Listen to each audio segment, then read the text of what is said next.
Welcome to FRC Media News for Thursday, October 28th, 2021. I'm Keith Tebow. Election Day is 5 days away. We have a final preview. Unemployment creeps higher in the city of Fall River. And even though COVID-19 is still on our minds, we need to prepare for the seasonal flu. All this and more coming up. Fall River's city election takes place this Tuesday with polls opening at 7 a.m. and closing at 8 p.m. Over 52,000 city residents are eligible to vote, but Fall River Election Commission Chairwoman Kelly Susie Young says she's expecting a low voter turnout. We're just looking at past history. I mean, the two elections ago for 2019, it was at 33%, but that was special circumstances.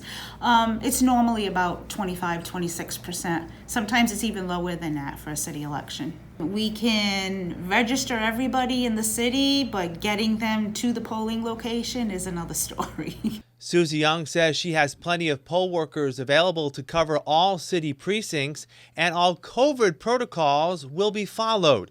She also cautions candidates and their supporters to adhere to rules on how close to the polls they can interact with voters.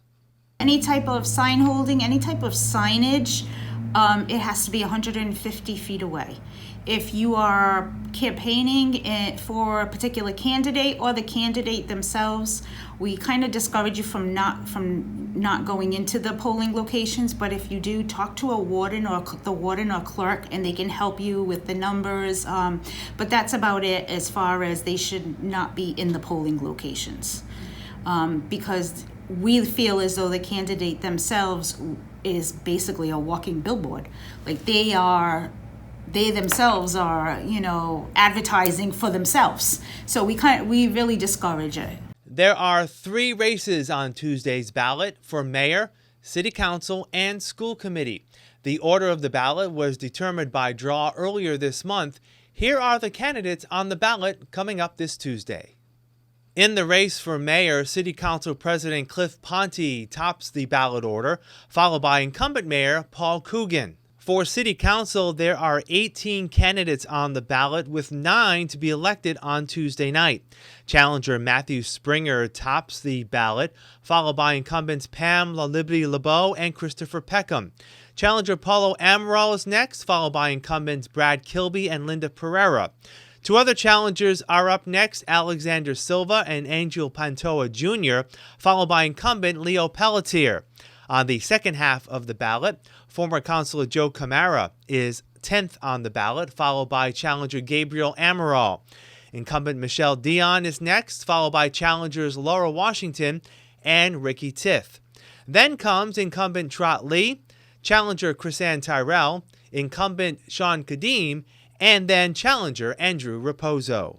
There will be at least 3 new faces coming out of the school committee race on Tuesday.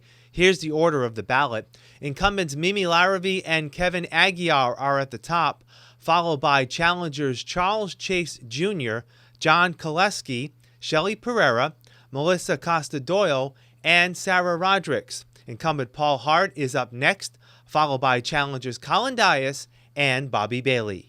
With 1 weekend to go, candidates will be canvassing the city to speak with as many voters as possible.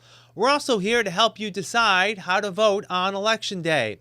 You can learn more about all the candidates running for office, including replays of all our debates and forums and individual video candidate statements on our special Election 2021 webpage, frmedia.org/election2021.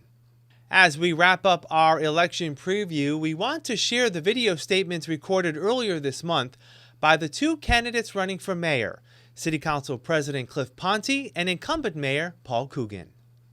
Hello, I wanted to take a moment to thank the voters of Fall River for advancing me on the final election scheduled for November 2nd. Your support in this election and previous elections is humbling. This time I stand before you as a candidate for mayor. When I announced my run for mayor this summer, I started my speech by saying our city is at a crossroads. I stated that we cannot continue to go down the same path of status quo government, repeating the same mistakes of yesterday without direction or a plan.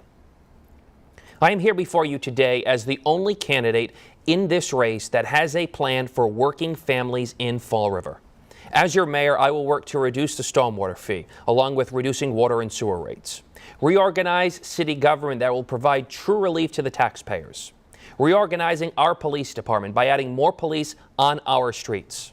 Free pre-K in our schools, which will provide relief to our families who have had to pay the burden of childcare.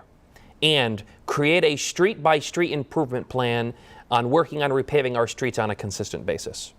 Those 5 items alone are more than my opponent has suggested he will do in his next 2 years as mayor. One of the biggest accomplishments I've had being elected to the Fall River City Council these last 6 years is being an advocate for you, the taxpayers. And above all else, being a stable voice and a steady hand when the prior mayor stepped aside and I assumed the role of acting mayor. I have been my entire political and professional career a person who has been able to unite and empower people around me. As an elected official, I've not just talked about investing in Fall River, I've done it. I purchased an iconic diner, Almac's Diner, and I revitalized the former Tim Hortons site in the south end of the city over the last 2 years. Having that business experience is what makes me the best choice to run this city as its mayor. What is not acceptable to me is having a budget deficit. Having a budget that the expenses are currently higher than the revenue we have coming in, and no plan to address the deficits this year or next year.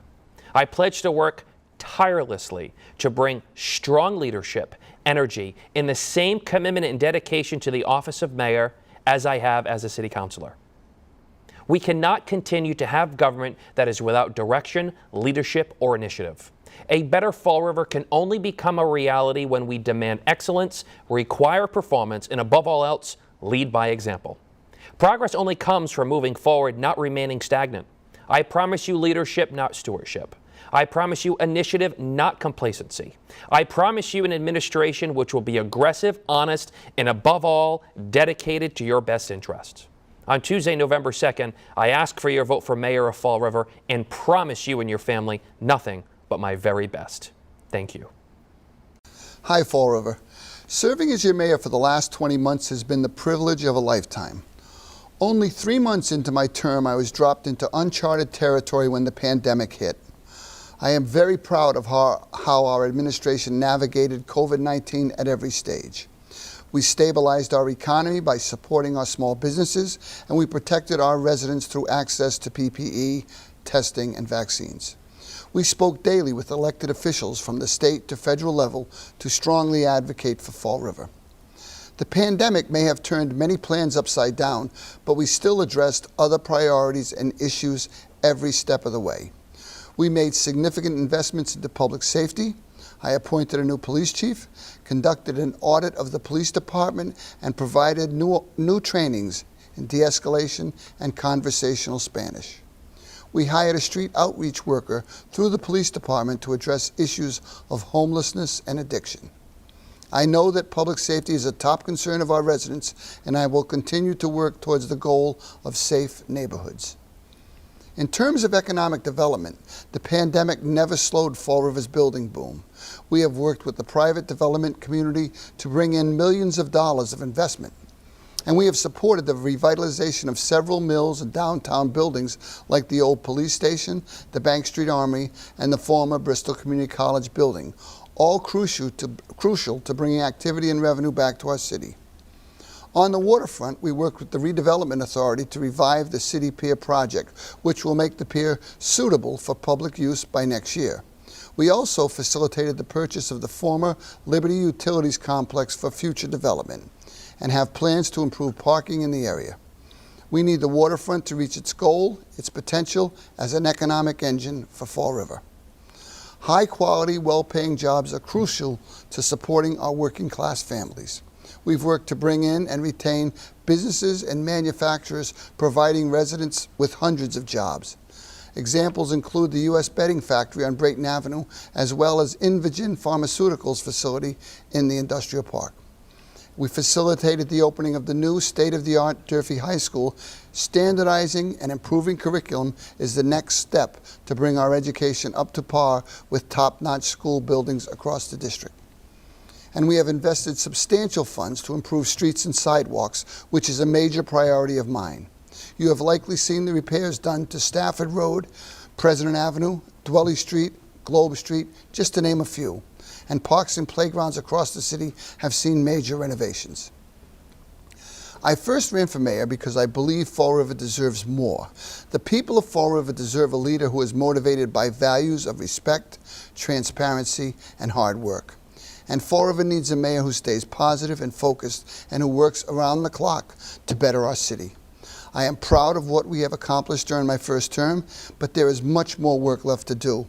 And I respectfully ask for your vote for me, Paul Coogan, for mayor, Tuesday, November 2nd. Thank you. Join FRC Media as we partner with our colleagues at FRG TV to provide coverage of the election results on Tuesday night.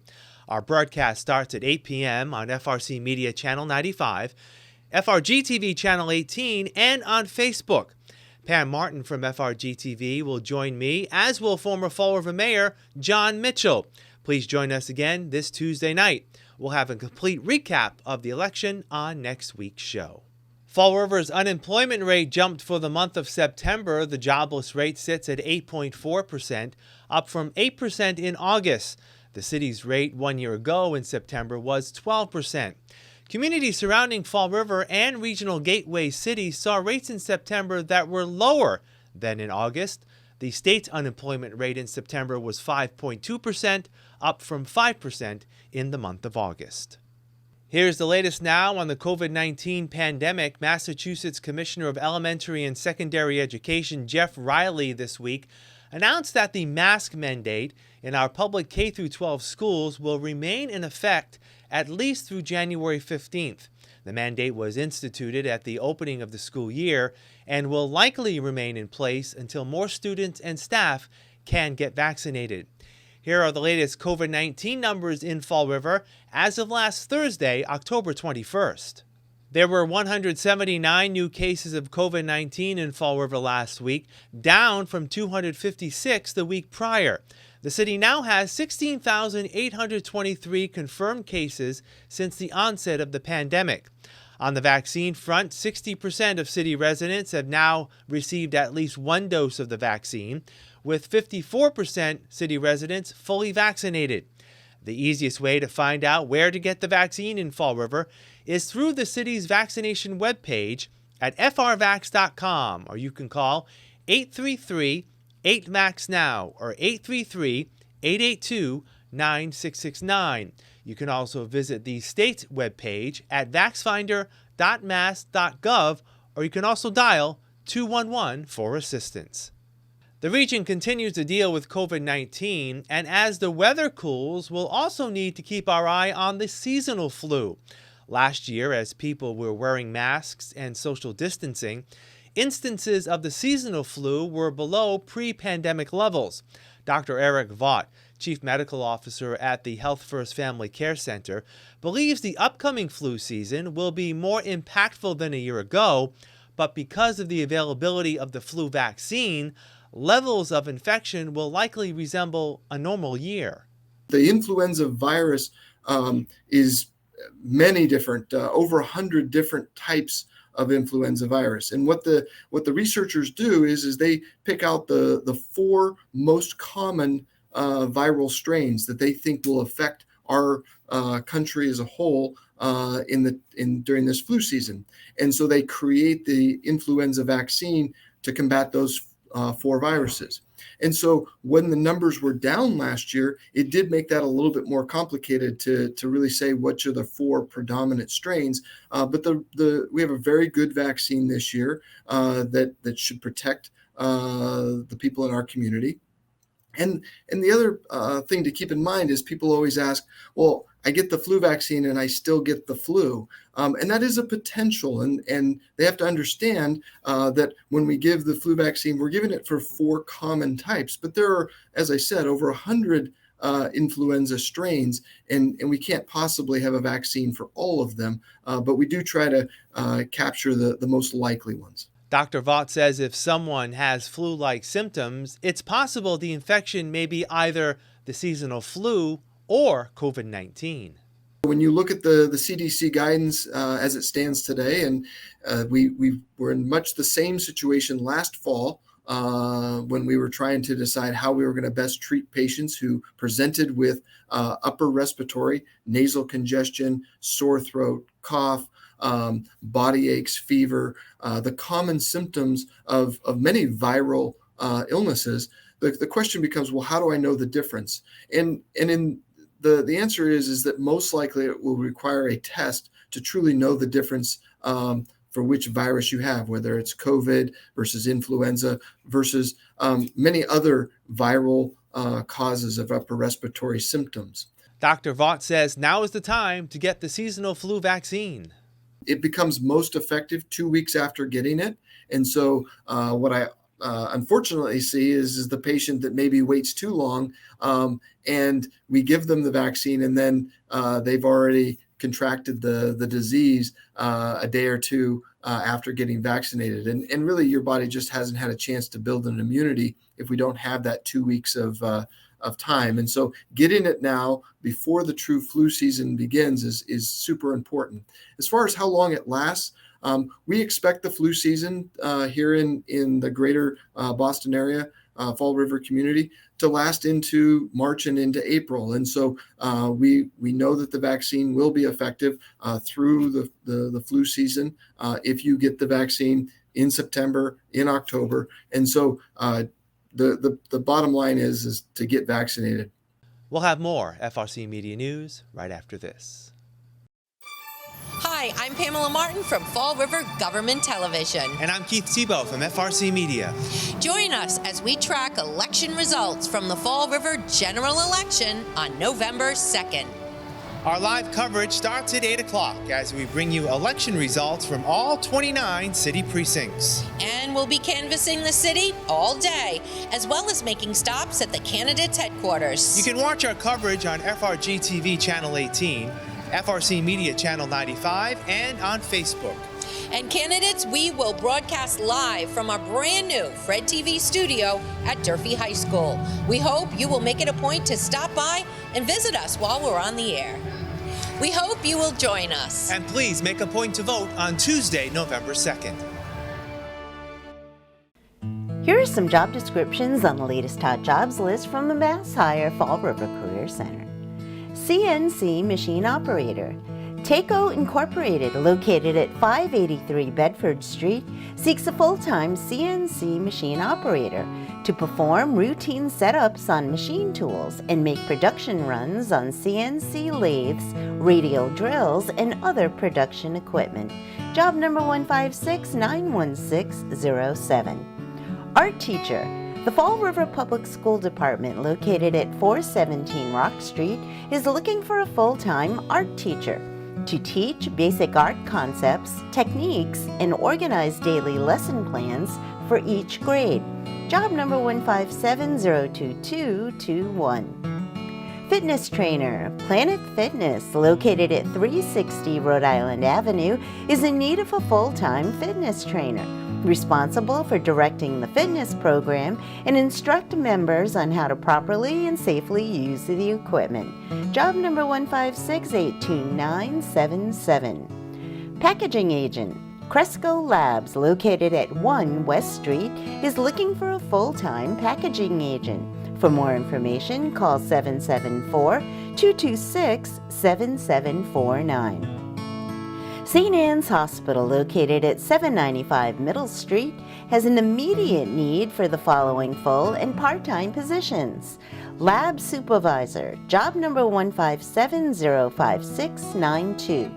Registered Nurse, job number 157-08845. For more information about these or other positions, visit Mass Hire JobQuest at jobquest.dcs.eol.mass.gov or call the Mass Hire Fall River Career Center at 508-730-5000. Welcome back. The 6 regional public higher educational institutions in southeastern Massachusetts have formed an alliance to provide educational opportunities to bolster the region's offshore wind industry.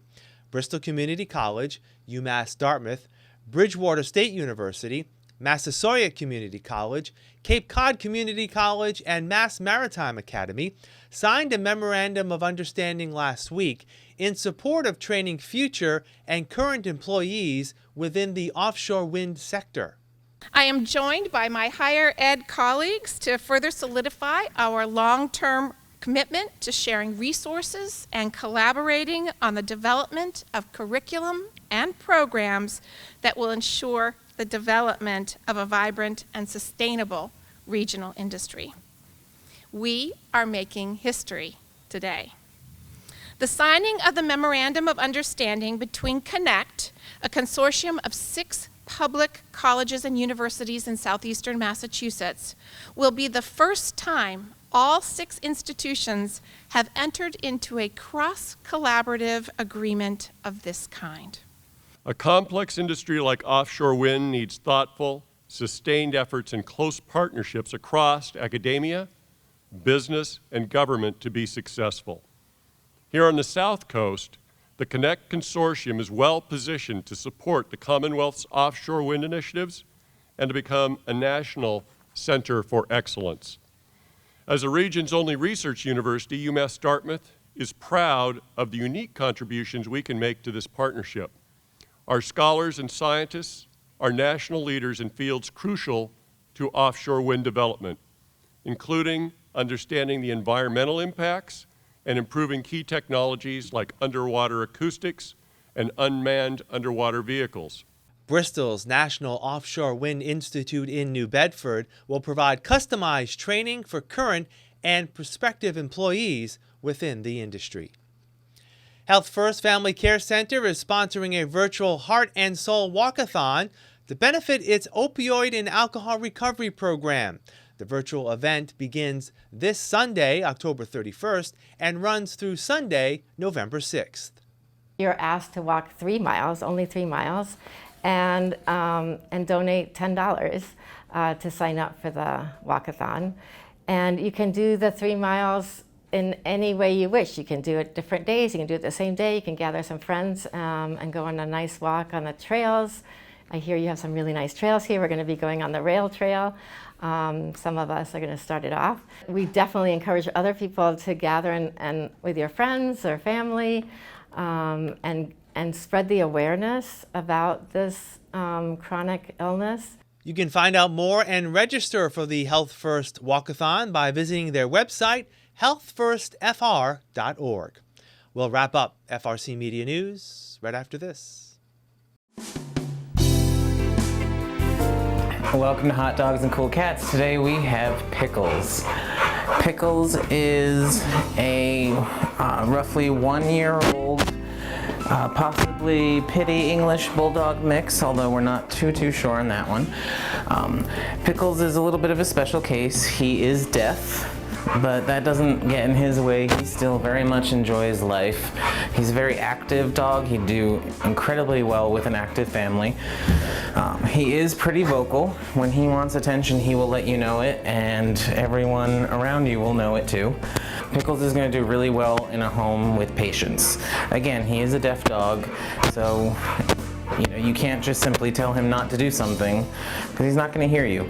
So if you think you have what it takes to bring this bundle of energy into your home, head on over to foreverpaws.com, fill out an application, and then once you're approved, we can give you a call to make an appointment. Come on down to 300 Linwood Street and meet Pickles.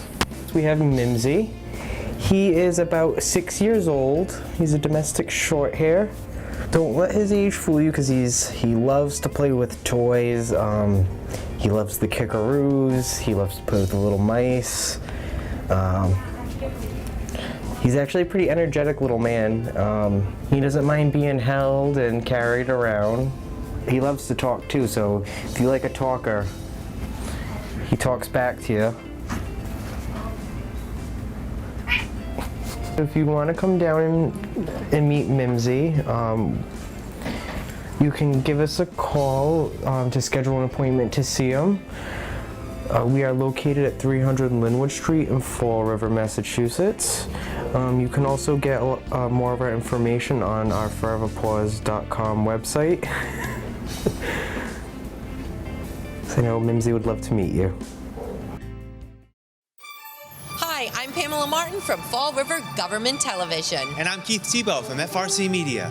Join us as we track election results from the Fall River general election on November 2nd.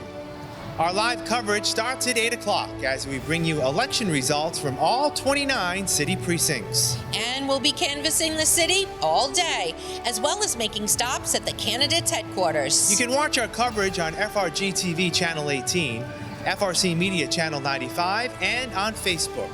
And candidates, we will broadcast live from our brand new Fred TV studio at Durfee High School. We hope you will make it a point to stop by and visit us while we're on the air. We hope you will join us. And please make a point to vote on Tuesday, November 2nd. That's all for this edition of FRC Media News. Continue to visit our website, frmedia.org, for all the latest news and information, as well as our special Election 2021 webpage, where you can find out about the candidates and issues in this Tuesday's election. FRC Media News airs Thursdays at 6 p.m. and Fridays at 5:30 p.m. For all of us here at FRC Media News, I'm Keith Tebow. Have a great weekend, and we'll talk to you next Thursday.